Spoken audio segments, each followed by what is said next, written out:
primero que creo que me toca es agradecer al Instituto de Actuarios Españoles la invitación que realiza la Dirección General de Seguros y Fondos de Pensiones, en este caso en mi persona, para intentar trasladarles una visión a grandes rasgos, a generalidades de lo que es actualmente el anteproyecto de Ley de Distribución de Seguros y de Reaseguros Privados. Como saben, estamos en una fase actual de tramitación administrativa. Hemos pasado por diferentes borradores de texto. Ahora mismo estamos con la tramitación que debería desembocar, a no mucho tardar, en la tramitación parlamentaria para, a fin de cuentas, acabar en lo que sería una ley de distribución de seguros que vendría a reemplazar a la actual Ley 26/2006 de mediación de seguros y de reaseguros privados. Unas breves líneas, unas pinceladas muy rápidas, porque creo que ya es archiconocido por todos los que se han aproximado de una u otra manera al texto del anteproyecto. El origen del anteproyecto es una directiva comunitaria del año 2016. La ley actual del año 2006 también arranca una directiva comunitaria, en este caso del año 2002, y la de 2016, digamos que tiene diferentes cuestiones que suponen novedades, pero como pinceladas o puntos básicos sí me gustaría reseñar los 4 que aparecen ahí marcados. En primer lugar, como suele pasar con cualquier texto comunitario, actualizar lo que ya había. Digamos que arrancamos de una directiva que ya data del año 2002 y que, por tanto, necesitaba ciertos cambios en su funcionamiento. Derivados de esos cambios también se continúa persiguiendo, algo que parece a veces una quimera, armonizar las diferentes normativas nacionales de los mercados europeos. Al final, la directiva de distribución, como sucede con las directivas habitualmente, son directivas de mínimos y, a partir de ahí, los Estados miembros implementan, en algunos casos con diferentes opciones que permite la directiva, implementan el texto en sus respectivos ordenamientos nacionales. Y los 2 últimos puntos que quizás sean los más relevantes a la hora de plasmarlos en el texto nacional. 1, garantizar condiciones equitativas de competencia, lo que se ha denominado en terminología anglosajona el level playing field, que ha implicado un cambio muy significativo, que es incluir dentro del ámbito de aplicación de la Directiva de Distribución y, por tanto, del texto nacional a las entidades aseguradoras. Era una reclamación del sector de la mediación que exigencias como, por ejemplo, en materia de formación sí se les aplicaban a ellos directamente, pero, por ejemplo, no había exigencias regulatorias en formación para aseguradoras. Pues bien, ese punto y otros más serán también aplicables a las aseguradoras en la medida en que son distribuidores de productos aseguradores, igual que sucede en el caso de los mediadores de seguros. Y un último punto también muy relevante, que es el relativo a incrementar o mejorar en la protección al consumidor, y que se plasma básicamente, aparte de otras cuestiones, en los conocidos como productos PRIPS, seguros Unit Link, seguros vida ahorro, donde ahí el legislador comunitario ha hecho un especial esfuerzo en regular de una manera más adecuada, si se puede considerar así, la información que hay que proporcionar a un cliente a la hora de comercializar un producto de esta naturaleza. Siempre comento a título de broma que la fecha es muy fácil de recordar, porque un 23F en este país tiene ciertas connotaciones. Pues el 23F es también la fecha límite para transponer la directiva de distribución al ordenamiento nacional. No es muy complicado averiguar que es una fecha con ciertas apreturas en el calendario, porque, como comentaba al comienzo de mi intervención, estamos en pleno proceso de tramitación administrativa y queda una tramitación parlamentaria que seguramente tenga también sus dificultades. Esa fecha 23F de 2018 es la pieza nuclear o la fecha nuclear, pero también otras fechas que también coinciden con el 23F, pero para años posteriores, en donde se establecen requisitos en materia de conocimientos y aptitudes que tendrán que ser reevaluados y adaptados a los textos de la directiva comunitaria, y también una previsión de revisión del texto comunitario para el 23 de febrero de 2021. Eso estamos hablando ya en la lejanía. Lo más inmediato, repito, fecha de 23 de febrero de 2018.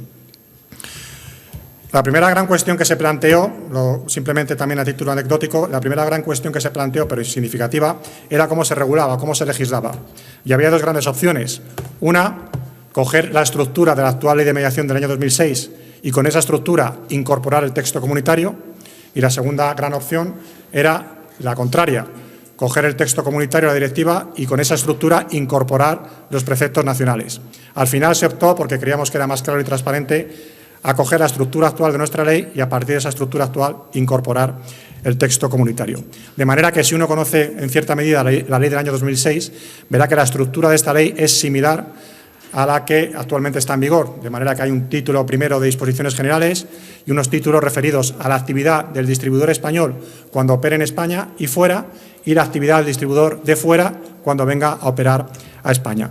Por supuesto, como sucede en la mayoría de los textos, disposiciones adicionales, transitorias, derogatorias, sobre las cuales luego haré algún tipo de referencia. Pero si alguno quiere hacer zoom con mayor precisión, yo siempre considero que la norma se puede dividir en dos grandes partes. Una primera parte que, con el texto actual, tal y como está configurado, abarcaría del artículo 1 al 45 y lo que hace establecer lo que más debate genera luego a nivel nacional, que es el esquema de distribución de las figuras en el ordenamiento nacional, cómo queda configurado al final un agente, cómo queda al final configurado un corredor, cómo queda configurada la entidad aseguradora como distribuidor. Esa es una parte que, insisto, genera mucho debate. Y la segunda gran parte sería la que va del artículo 46, repito, tal y como está configurado el texto actualmente, al artículo 85, es decir, al último artículo, que establece las obligaciones básicas de información y normas de conducta que hay que facilitar a un cliente cuando se ponga delante mía a venderle un producto de no vida o un producto de vida. Como ideas muy generales, esta diapositiva de carácter general, en primer lugar, hablar, si uno ya se aproxima a lo que es directamente el texto, al objeto del anteproyecto. El objeto del anteproyecto, como no puede ser de otra manera, es regular el ejercicio, el acceso y el desarrollo de la actividad de distribución. Pero de ese apartado general o esos primeros artículos, quizá lo más relevante y lo que me gustaría detenerme un poco más es en el apartado de definiciones. Hay una batería de definiciones que son necesarias para entender el texto en su conjunto y he querido hacer zoom de nuevo en 4 grandes apartados. Una primera figura que es la figura del mediador de seguros complementario, figura que hasta ahora no aparecía recogida expresamente como tal, pero que sí existía en la práctica. Estamos pensando en mediadores, o mejor dicho, en distribuidores de seguros, cuya principal actividad no es vender seguros, es otra, pero de manera accesoria comercializan un seguro. El ejemplo más típico siempre ponemos la agencia de viajes, un concesionario de automóviles, cuando comercializa un seguro accesorio al producto principal, que ha generado debate y cierta confusión con el paralelismo de otras figuras como un colaborador externo de un mediador. No tiene absolutamente nada que ver. Es un mediador, digamos, accesorio, complementario en cuanto a su actividad.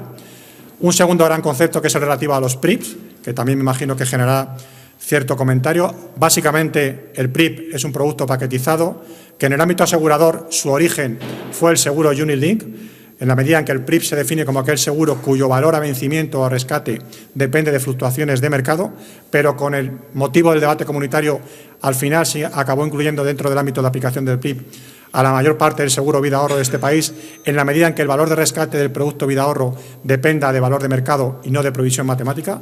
Por tanto, quedaría englobado dentro del producto PRIP una buena parte del seguro vida-ahorro español. La inclusión también, derivada de la inclusión de las aseguradoras, de un órgano de dirección responsable en la compañía aseguradora sobre el cual se van a exigir determinados requisitos. Traducido al castellano, muchas veces se equiparará al director comercial de la compañía aseguradora o a las personas que formen parte de ese órgano de dirección.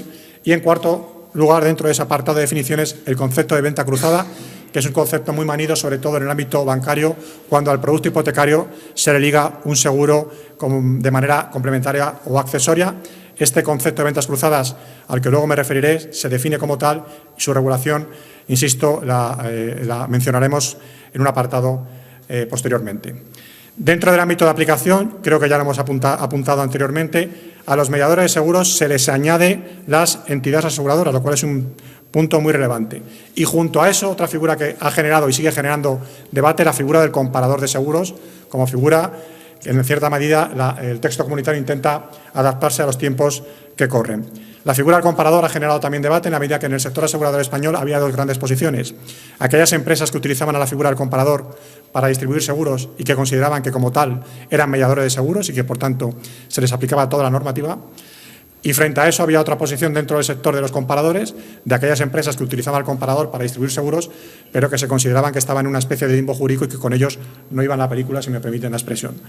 A partir de ahora, con el texto de la directiva, con el texto del anteproyecto, se considera que la actividad de distribución realizada a través de esta figura es actividad propiamente dicha de distribución y, por tanto, tienen que encajarse dentro de algunas de las figuras previstas para distribuidores. Como los comparadores, como todos saben, comparan productos de diferentes aseguradoras, parece difícil que sea una aseguradora, parece difícil que sea un agente y lo normal parece es que se encaje dentro de la figura del corredor con los requisitos que ello conlleva. Sabemos que a lo mejor hay ciertas particularidades del comparador de seguros que no encajan exactamente en la figura del comparador, pero sí es cierto que creemos que es el mecanismo de mayor protección para el cliente que contrata o que tiene información a través de este tipo de herramientas. Mediador de seguros complementario, ya he hecho referencia anteriormente a lo que es la figura, pero también es cierto que la propia ley contempla unos supuestos de exención a la figura, de manera que mediador de seguros complementario que comercialice determinados productos con primas que no excedan de determinado importe y que cubran solo determinados riesgos, como por ejemplo seguros de viaje, podrían estar exentos del ámbito de aplicación de la directiva y de la ley. Dentro del apartado de inscripción registral, como principal novedad, porque ya los mediadores tienen que estar inscritos en un registro público, todo tipo de mediador, agente y corredor. Bueno, pues a partir de ahora también las aseguradoras, pero esto cogido entre comillas porque ya las aseguradoras están inscritas. No están inscritas a través de una norma de distribución, pero están inscritas a través de la norma de ordenación y supervisión de entidades aseguradoras y reaseguradoras. Pero sí la novedad respecto de las compañías será que tendrán que inscribir, cosa que no figura actualmente, al responsable de la actividad de distribución, a ese director comercial que mencionábamos anteriormente, que tendrá que figurar también en un registro público. Todo ello con independencia de que la aseguradora lleve su propio registro interno de agentes, como sucede actualmente, y su propio registro, y esto también es novedad, registro interno de empleados que participen directamente en actividades de distribución. No sé si interesará tanto, pero también tengo que hacer referencia a las competencias de las comunidades autónomas. Como saben, en este país las competencias están distribuidas. En el ámbito de aseguradoras pasa exactamente igual. Y aquí, en cierta medida, aplicamos algo similar. De manera que corredores de seguros o agentes vinculados de seguros cuyo domicilio social y ámbito de operaciones se circunscriba al ámbito de la comunidad autónoma, en principio estarán sujetos a competencia de la comunidad autónoma. En cambio, el agente exclusivo dependerá la competencia sobre el mismo de quién ejerza la competencia sobre la entidad aseguradora, en la medida que se considera que el agente exclusivo es una especie de prolongación de la propia entidad aseguradora. Un tema muy relevante también que da lugar a debate es el referido a las incompatibilidades. Se han planteado en algún momento la posibilidad de suprimir aún más las incompatibilidades que actualmente existen y que se propone mantener entre la figura del agente y la figura del corredor de seguros. El agente es una figura dependiente, el corredor es una figura independiente y, por tanto, se traza una línea roja en cuanto a que las posibles figuras puedan confluir en un punto común. Y esta barrera roja se aplica tanto al agente como a todo lo que cuelga del agente frente al corredor y todo lo que cuelga del corredor. De manera que esa línea roja entre figuras y entre figuras que cuelgan de ellas a su vez no se puede saltar. Y desemboco hablando de eso precisamente en la figura del colaborador externo. Otra figura también importante que hasta ahora se consideraba como, o se denominaba hasta hace poco, el auxiliar externo. Y aquí un punto relevante para todos aquellos que profundicen en la materia. El colaborador externo que regula el anteproyecto de ley es únicamente el colaborador externo que participa en la actividad de distribución. Hasta hace un tiempo teníamos en normativa colaborador externo que realizaba actividad de distribución y colaborador externo que realizaba función de captación de clientela y de tramitación administrativa. Se considera ahora que ese colaborador no tiene que estar regulado por ley, hace otro tipo de actividades y, por tanto, una ley de distribución se tiene que encargar de regular a quien realiza actividad de distribución. Y esa es la filosofía con respecto a la figura del colaborador externo. En todo caso, y una vez configurados los distribuidores, aseguradoras y mediadores, se les exige una serie de requisitos comunes: honorabilidad, formación, políticas y procedimientos internos. Novedad también importante, referida únicamente a los mediadores, la obligación de llevar cuentas separadas de clientes en la medida en que sean depositarios de fondos de estos, de manera que en aquellos supuestos en los que sean depositarios de fondos ajenos deberán llevar cuentas separadas que teóricamente impidan mezclar negocio propio con negocio o con cuentas personales, mejor dicho. Referido ya a las figuras concretamente, haciendo un rápido repaso, la figura del agente exclusivo, la figura del agente de seguros, se sigue manteniendo la distinción entre agente exclusivo y agente vinculado, agente exclusivo que trabaja para una compañía, como mucho para otra, con productos que no entran en competencia, agente vinculado el que trabaja para varias, pero independientemente de que se siga manteniendo esa distinción de agente exclusivo y vinculado, tanto a nivel normativo como también en el registro, es cierto que la figura es la del agente y, como tal, hay ciertos aspectos que se consideran que pueden ser homogenizados, como por ejemplo la RC profesional, garantías frente a terceros, régimen de publicidad y documentación mercantil, etcétera. Referida a la figura de los acuerdos de cesión de redes, es decir, aquella posibilidad que existe actualmente, aproximadamente tenemos registrados unos 60 acuerdos de distribución, en virtud del cual una entidad aseguradora cede su red de agentes a otra aseguradora para que comercialice sus productos en virtud de contratos mercantiles de prestación de servicios. Se mantiene el texto tal y como está actualmente configurado, pero se incluye como novedad la figura del agente de grupo, de manera que esa gente que trabaje para entidades que formen parte del mismo grupo no será necesario figurar o hacer configurar un contrato mercantil de prestación de servicios. El siguiente punto, seguro que han oído hablar sobre él en varias ocasiones, referido al operador banca seguros. Aquí se ha optado, por lo menos a día de hoy, a la liberalización de las redes de los operadores. Actualmente hay una limitación que establece que la entidad de crédito solamente puede poner su red a disposición de un único operador bancaseguros. Esa restricción se elimina, de manera que, si el texto saliera tal y como está actualmente configurado, las entidades de crédito ya podrían poner su red a disposición no de uno, sino de varios operadores bancaseguros. Es decir, una apuesta por la liberalización en este punto.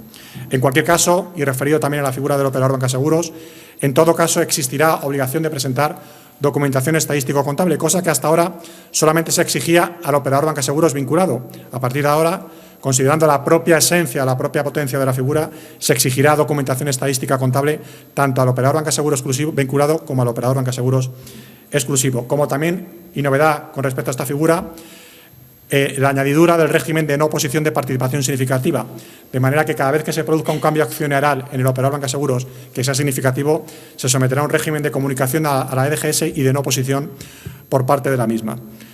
Y por acabar por las figuras de la distribución, la figura del corredor de seguros, que a priori es la figura que menos cambios experimenta desde el punto de vista regulatorio, quizá por citar un apartado que el otro día sacaban en prensa, pero tampoco le veíamos tanta trascendencia, el hecho de que a partir de ahora se regula la cancelación registral por falta de negocio intermediado.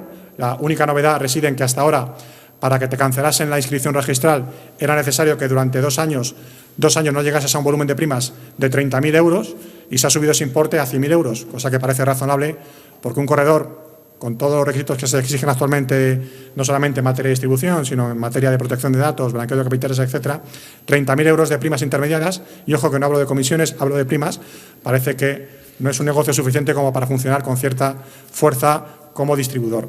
Por tanto, se ha subido, creemos que no es una subida excesiva, pero se ha subido a un importe de 100.000 euros. Y dejamos ya lo que era la primera parte, artículo 1.45 de esquema de distribución de seguros, y rápidamente, por ir a la segunda parte, hablar de las obligaciones de información y normas de conducta del distribuidor de seguros. Aquí parte de un principio general, primer artículo en este segundo apartado, que es proteger siempre al cliente, pero lo focaliza básicamente en el tema de la remuneración, de manera que con un principio teórico que luego habrá que ver cómo se cumplimenta, no podrán establecerse mecanismos de remuneración que inciten a que el distribuidor no recomiende el mejor producto a su cliente. Señalar en materia de información específica en seguros de no vida que se está trabajando a nivel europeo en un documento de información clave al estilo del kit para el ámbito de los PRIPS, de manera que en 2 o 3 caras que se le facilitarán al cliente vendrán reseñadas las principales características del producto de no vida. Es curioso que vamos a tener, y lo comentamos también en otros foros, vamos a tener el kit, que es la nota informativa previa para el seguro de los PRIPS. Vamos a tener el IPIT, que es el documento de información previa para el seguro de no vida, pero, por ejemplo, van a quedar colgando, entre comillas, el seguro vida riesgo como documento de información europeo y que tendrá que seguir regulándose por la nota informativa previa que tenemos actualmente establecida y que deriva de la normativa de ordenación y supervisión, y luego un ramo que habrá que analizar también qué se hace, que es el ramo de decesos, que como tal no está armonizado a nivel europeo y que, por tanto, también habrá que analizar en su momento. El resto, teóricamente, estará cubierto a través de una nota informativa previa europea, el KIT en el caso de PRIPS, el IPIT en el caso de seguros de no vida. Y si voy al ámbito de los PRIPS, y ya voy al último apartado de esta diapositiva, un tema que ha generado gran debate en la negociación europea y que ha sido también motivo de debate a nivel nacional es el referido a los conflictos de interés en la venta, básicamente centrado en el importe o en el desglose de las comisiones. Como saben, hasta ahora el mercado asegurador no exige, o mejor dicho, la regulación del mercado asegurador no exige que el distribuidor, en este caso el mediador, desglose o informe sobre el importe de la comisión. Y esa ha sido la opción que se ha seguido por parte del legislador nacional español, sin perjuicio de que la directiva prevea que un Estado miembro pueda ser más estricto y pueda establecer tanto la prohibición de cobro de comisiones en el caso de determinados productos, como en el caso de que se cobren comisiones, la posibilidad de que se exija que se desglosen el importe de esas comisiones. Se ha considerado que hasta ahora el mercado asegurador ha funcionado bien según está estructurado y no se ha considerado necesario, por tanto, elevar los requisitos en materia de desglose del importe de la comisión, pensando básicamente que lo que le interesa a un cliente, al fin de cuentas, es la prima final que paga y la cobertura que se le otorga con motivo del producto contratado. Referido también al ámbito de los PRIPS, que, como comentaba al comienzo de mi intervención, es donde se ha visto reforzada la protección al consumidor, seguramente con mayor intensidad, la obligación inspirada en normativa MiFID, porque aquí hemos acogido buena parte de la normativa de la MiFID II, la obligación de realizar, en su caso, un test de idoneidad o un test de conveniencia según se preste asesoramiento o no. Esto ya está implementado a nivel de empresas de servicio de inversión. Un test de idoneidad supone captar del cliente sus conocimientos, su experiencia, su situación financiera y su tolerancia al riesgo. Un test de conveniencia simplemente supone, entre comillas, captar sus conocimientos y experiencia. Con esto quiero hacer un pequeño apunte y vuelvo al primer apartado de las obligaciones generales de información al cliente, concretamente del concepto de asesoramiento, sobre todo para aquellos que quieran también acercarse aún más al ámbito del texto, porque tenemos que olvidar el concepto de asesoramiento como un concepto de asesoramiento ligado hasta ahora a la figura del corredor de seguros y a ese análisis objetivo, ese análisis independiente que hacía. Asesoramiento hasta ahora básicamente equivalía a corredor de seguros. A partir de ahora, asesoramiento no equivale a corredor de seguros. Asesoramiento equivale a si yo le hago un test de idoneidad a un cliente o no, que podrá realizarlo una aseguradora, un corredor o un agente. Vuelvo a donde estaba, hablando o haciendo referencia al test de idoneidad y al test de conveniencia, porque hay una tercera posibilidad de venta en el PRIP, que será la venta en ejecución, que será aquella venta directamente que no tenga ni test de idoneidad ni test de conveniencia y que simplemente sea ejecutar una venta por orden del cliente al estilo o un símil de lo que se hace o se puede hacer en el ámbito de la bolsa. Pero claro, este ámbito de la venta en ejecución va a estar muy restringido y qué se pueda vender en ejecución es algo que lo va a decidir o que se va a decidir a nivel europeo y seguramente apoyándose en productos sencillos que no incorporen ninguna estructura de carácter complejo. Estamos a la espera de ver cómo queda configurado finalmente el texto europeo en este punto. Por ir acabando ya la parte general del texto, referencia a las ventas cruzadas. Como saben, la principal cuestión es la venta de un seguro ligado a un préstamo hipotecario. La directiva y el anteproyecto siguen permitiendo esa venta vinculada entre productos. También recomendar, quien esté más interesado en estos temas, echar un vistazo al anteproyecto de ley de crédito inmobiliario, que también regula esta cuestión, que está en fase también, como se puede observar el anteproyecto. Gobernanza de productos, obligación para el distribuidor de establecer políticas claras aprobadas de diseño y de lanzamiento de productos. Siempre decimos que esto al final son normas de sentido común y de poner negro sobre el blanco, porque el hecho de que se analice qué producto se va a lanzar al mercado, a qué mercado objetivo se le va a lanzar, qué nivel de formación tiene que tener el distribuidor que va a lanzar ese producto, pues creemos que son normas, insisto, o ideas de sentido común que ahora se ponen directamente en un precepto que regula la materia. Sanciones e infracciones, que es otra cuestión que también ha generado importantes debates. Aquí el legislador nacional lo único que ha hecho ha sido incorporar el texto de la directiva tal y como está redactado. Es duro o puede ser chocante pasar de una sanción muy grave, máxima prevista en nuestra legislación actual, de 100.000 euros a sanciones que rondan los 5 millones de euros. Pero, repito, es una cuestión que establece la directiva y seguramente, igual que cuando hablábamos de la cancelación del negocio del corredor, 60.000 euros como sanción muy grave máxima se antoja quizá escasa para los tiempos que corren. Y, por último, normas de interés general. Un precepto también o una parte final del texto muy importante que viene a establecer, con el objetivo de evitar arbitrajes, que en todo caso estas obligaciones de información y normas de conducta que hemos comentado se aplican también a cualquier distribuidor que venga más allá de nuestras fronteras, se establezca aquí y comience a comercializar productos aseguradores. Por tanto, esas obligaciones también se le aplicarán con el objetivo de evitar discriminaciones. Y finalizo mi intervención yendo, con la última diapositiva, yendo a lo que son las disposiciones adicionales, transitorias, derogatorias, etcétera, que siempre están en la parte final del texto, pero como igual que sucedía con la Ley de Ordenación y con el subreglamento, contienen cuestiones que yo creo que son muy relevantes. En primer lugar, simplemente señalar que en todo lo no regulado en este texto de distribución siempre habrá una segunda solución, que es acudir a la normativa de ordenación y supervisión de aseguradoras, donde se podrá encontrar, en su caso, normativas de carácter supletorio. Un segundo aspecto de carácter más práctico, toda esa información o documentación de carácter precontractual, como un test de idoneidad hecho, un test de conveniencia hecho, etcétera, deberá conservarse durante un plazo de 6 años desde la fecha de efectos de finalización del contrato. Soporte duradero, que evidentemente no tendrá por qué ser papel, podrá ser otro tipo de soporte, pero el plazo está claramente delimitado. Un régimen transitorio de adaptación, comienzo por la parte de abajo, que es más sencilla. Por la parte del mediador de seguros, todo aquel mediador de seguros que ya esté funcionando y esté inscrito se le convalida y, por tanto, podrá seguir su operativa de manera normal. Cuestión distinta o ciertos matices hay que introducir con respecto a la figura de la entidad aseguradora en la medida en que entra de nuevas dentro del ámbito de la distribución. Por tanto, como es una figura nueva, hay que hacer determinados encajes. Y el primer encaje que creíamos necesario es convalidar la formación, de manera que, haciendo un acto de fe, aquellas aseguradoras que nos transmitan qué empleados venían realizando actividades de distribución en el ámbito de la comercialización de productos aseguradores, se entenderá convalidada de formación, porque si no podríamos llevar al absurdo de que tuviesen que paralizar a todos sus empleados para hacer un curso de formación durante 6 meses, un año, lo que se estableciera. Por tanto, esa parte queda convalidada, no tanto la parte de honorabilidad, porque entendemos que un supervisor no puede convalidar la honorabilidad, pero que sí lo tendrá que convalidar, o mejor dicho, acreditar la propia entidad aseguradora. Junto con eso, se le otorga a la aseguradora un plazo de 6 meses para solicitar la inscripción que tiene que solicitar, que es la de responsable de actividad de distribución, para establecer su registro interno que incluya a sus empleados y para elaborar políticas y procedimientos internos que permitan acreditar ante el supervisor que se cumplen los requisitos que se establece para este tipo de distribuidor. Cuarto y penúltimo apartado, contratos preexistentes. Importante señalar que esta ley no aplica con carácter retroactivo, de manera que solo aplicará a contratos celebrados a partir de su entrada en vigor. Y, por último, un régimen de adaptación a las obligaciones de información y normas de conducta que he comentado durante mi exposición. A partir de la entrada en vigor se da un plazo de 3 meses para que las entidades aseguradoras se adapten a los requisitos establecidos. Con esto, en principio, finalizo mi intervención sobre lo que consideramos los aspectos más generales y, a partir de aquí, por supuesto, a disposición si hay algún tipo de pregunta o duda. Muchas gracias.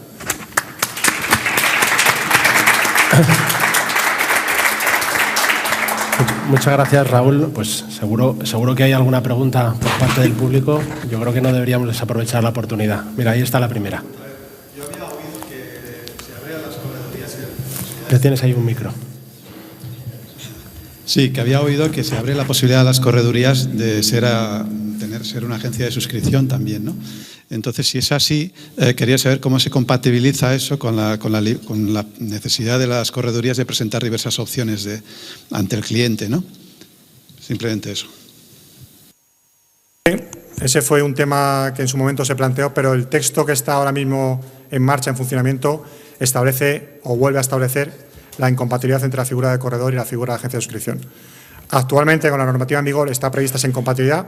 Es cierto que durante la tramitación de diferentes borradores se planteó la posibilidad de suprimir esa incompatibilidad, pero a día de hoy el texto que está circulando en la tramitación administrativa, el texto anteproyecto, se establece lo que está actualmente establecido, que es la incompatibilidad entre agencia y corredor, agencia de suscripción y corredor de seguros. Perfecto. ¿Alguna pregunta más? Sí, aquí, por favor. Bueno, muchas gracias. Yo tenía una pregunta en relación a la formación de los empleados de las entidades aseguradoras que se dedican a la venta directa. Y en el contenido de esa formación, que se desarrollará reglamentariamente, bueno, pues qué alcance va a tener, cuándo vamos a poder contar con la formación necesaria. Simplemente era eso, tiempos. Muchas gracias. Es cierto que hasta ahora, o con la transposición de la directiva, lo único que se hace es establecer el marco general, básicamente establecer qué sujetos tienen que estar formados, quiénes son, digamos, el órgano de control, que es el supervisor de seguros, la Dirección General de Seguros y Fondo de Pensiones, o el órgano autonómico competente. Hay menciones al Consejo General, que ya existen actualmente, pero no se entra en el detalle de cursos, organizadores, horas de formación, etcétera, que previsiblemente, igual que sucede ahora, se deberá desarrollar por un Real Decreto que desarrolle esta ley. La única referencia un poquito más detallada que hay sobre la formación figura en la última página del texto de anteproyecto, que es un anexo, al cual no me he referido, es un anexo con una cara simplemente que transpone el literal de la directiva y que establece las principales materias o conocimientos sobre los cuales deberá pivotar la formación de un distribuidor de seguros. Más allá de eso, habrá que, cuando se desarrolle, cuando se empiece a trabajar en el Real Decreto de Formación, pensar cómo se estructura la formación, y también habrá que reflexionar si establecemos un régimen de formación similar al que hay ahora mismo o hay que darle otro tipo de configuración.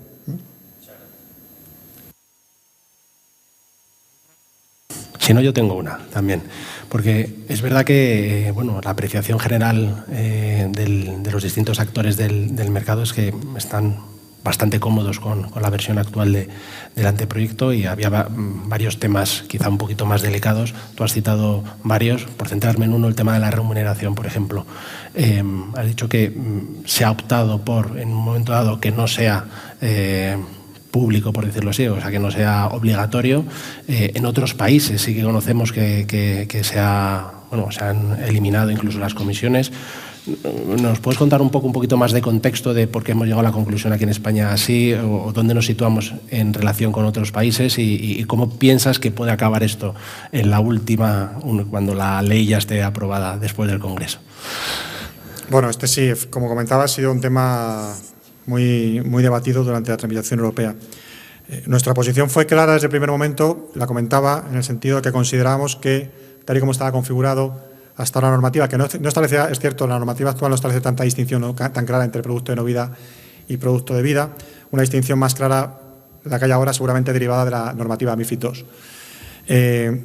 Hemos optado por mantener el status quo actual, por lo que comentaba básicamente, consideramos que el sector ha funcionado bien como está. Las experiencias de países que han establecido prohibiciones de incentivos y solamente funcionarios billonarios tampoco han demostrado que haya sido un funcionamiento mejor que el de los países que establecían comisiones. Y en cuanto al importe o el desglose de la comisión, pues acertado o desacertadamente nos hemos intentado poner en la piel del consumidor, que al final, o de usuarios de servicios financieros, que todos los que estamos aquí entiendo que somos, y pensando desde ese punto de vista, consideramos que al final al cliente lo que realmente le puede llegar a interesar es cuánto va a pagar y qué le van a dar a cambio. Siempre ponemos un ejemplo muy burdo, que es, bueno, yo voy a la panadería y no pregunto cuánto vale la levadura, sino pregunto cuánto vale la barra de pan. Entonces, pues esa era un poco la filosofía, insisto, muy de andar por casa, a la hora de exigencias de desglosar el importe de la comisión. Desglosar el importe de la comisión, algunos también pueden pensar que tiene ventajas. Nosotros, aparte de lo que hemos considerado, pensamos que también podría tener desventajas, que a lo mejor generase más confusión en la información al cliente que otra cosa. Que, insisto, creíamos que lo más relevante es el importe final del precio del producto que estás comprando. Y esa ha sido la filosofía. Es cierto que hay otros países, no muchos, que han establecido prohibición de comisiones, que, repito, no han sido tampoco grandes ejemplos, y básicamente ha sido esa. Y luego también es cierto que tenemos MiFID II, básicamente para productos de inversión, en donde en determinados casos se prohíben los incentivos y en otros casos se obliga a desglosar la comisión o el importe del incentivo, pero hemos considerado que no aplicaba realmente o que no era necesario para el ámbito asegurador. Sin perjuicio de que, como comentaba también, la propia directiva comunitaria, que es una directiva de mínimos, establece la posibilidad de que el Estado miembro pueda adoptar esa medida a corto, medio o largo plazo. Pero a día de hoy es lo que se ha concluido por parte del regulador de seguros. Mira, hay otra más. Hay dos más. La ley de agencia de 1992, que entró en vigor en 1994 y que suple lo que las partes no regulen en el contrato de agencia, por ejemplo, la exclusividad de zona o la indemnización por clientela, sería derogada y tendríamos que acudir a las nuevas normas de ley de ordenación y la ley del reglamento de ordenación y supervisión y solvencia, o seguiría en vigor. Creo que se sigue aplicando de manera supletoria la normativa mercantil en contrato de agencia y, por tanto, esa parte de contratos de agencia no ha sufrido cambios. Bien, en cuanto a la gobernanza de producto, decías que al final se trata de recoger el sentido común de lo que se está haciendo en el diseño, creación y lanzamiento de productos. ¿Cuál crees que es el papel del actuario en esa tarea donde, bueno, siempre estamos bastante involucrados? Pues creo que seguirá, esto se hace hablar sobre hipótesis, pero creo que seguirá siendo el mismo papel que tiene hasta ahora. No creo que el hecho de establecer por vía normativa una gobernanza de productos cambie de manera relevante el papel del actuario tal y como viene actuando hoy en día en materia de diseño de productos. No creo que sufra grandes cambios.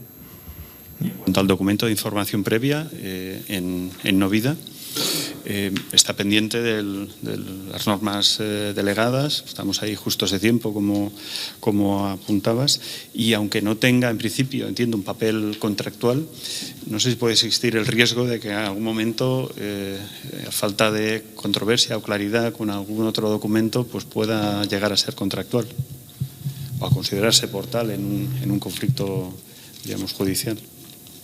Las interpretaciones de los jueces a veces podemos estar de acuerdo o no con ellas. Teóricamente, si respetan lo que es establecido como norma, es una información de carácter precontractual y no debería ir más allá. Creemos que es clara la norma en ese sentido. Podrá variar o bailar el contenido que finalmente se establezca, pero que creo que también ya está bastante configurado. Pero vamos, nosotros en la norma vamos a poner muy claro que es una información precontractual. Mucho más no podremos hacer. Sí, aquí sí se puede dar la paradoja, que realmente estamos pensando en una normativa directiva comunitaria que establece un plazo de transposición límite de 23 de febrero de 2018, que los actos delegados que la desarrollen entren en aplicación con esa fecha, pero que en diferentes ordenamientos nacionales no se haya transpuesto aún la directiva como tal con la ley nacional correspondiente, lo cual se puede dar la paradoja de que se aplique un acto delegado europeo sin tener la norma de nivel 1 a nivel nacional, que sería la ley de transposición. Esa paradoja se puede dar y habrá que ver cómo se ajusta, ¿no? Parece que ya no hay muchísimas más preguntas. Reiterar los agradecimientos. Muchísimas gracias, Raúl, por todo vuestro apoyo. Personalmente, hoy aquí nos consta también que la Dirección General de Seguros nos está apoyando mucho y que siga así. Así que muchísimas gracias. Muchas gracias a vosotros.